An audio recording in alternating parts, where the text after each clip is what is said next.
AP liquor కేసులో SIT దూకుడు పెంచింది. హైదరాబాద్ లో సోదాలు జరుపుతోంది. జగన్ కు చెందిన భారతీయ సిమెంట్స్ లో సిట్ సోదాలు నిర్వహించింది.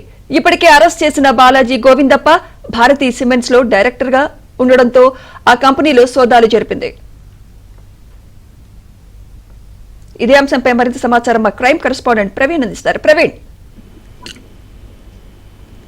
ఏపీ లిక్కర్ స్కామ్ లో మరొక కీలక పరిణామం చోటు చేసుకుంది. ఇప్పటికే హైదరాబాద్ కేంద్రంగా నడిచినటువంటి స్కామ్ కు సంబంధించి పలు ప్రాంతాల్లో కూడా సోదాలు చేస్తున్నటువంటి పరిస్థితి కనపడుతుంది. ముఖ్యంగా రాజు కసిరెడ్డి చెందినటువంటి ఆఫీస్ తో పాటు గోవిందప్ప కార్యాలయం ఉండేటువంటి భారతీయ సిమెంట్స్ లో సోదాలు కొనసాగుతున్నాయి.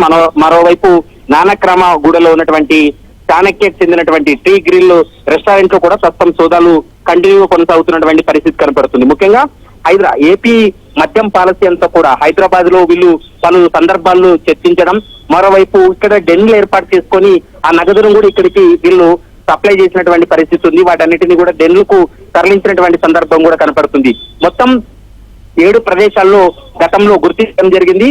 ప్రస్తుతం అయితే మాత్రం భారతీయ సిమెంట్ కేంద్రంగా నడిచినటువంటి ఈ వివరానికి సంబంధించి ప్రస్తుతం ఏపీ అయితే మాత్రం సోదాలు కొనసాగిస్తుంది. రోజు రాత్రి వరకు కూడా ఈ సోదాలు కొనసాగేటువంటి అవకాశాలు అయితే స్పష్టంగా కనపడుతున్నాయి. హైదరాబాద్ లో 3 ప్రాంతాల్లో ఏకకాలంలో సోదాలు కూడా కొనసాగుతున్నటువంటి పరిస్థితి కనపడుతుంది. దాదాపు 4 టీములుగా విడిపోయి ఈ సోదాలు కూడా కొనసాగిస్తున్నటువంటి సందర్భం కనపడుతుంది.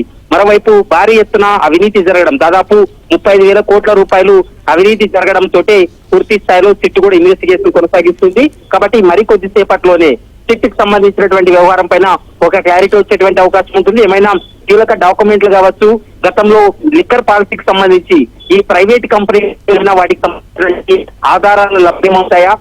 ఈ రోజు సోదాల తర్వాత సిట్ అధికారులు కూడా ఒక కీలకమైనటువంటి సమాచారం ఇచ్చేటువంటి అవకాశం.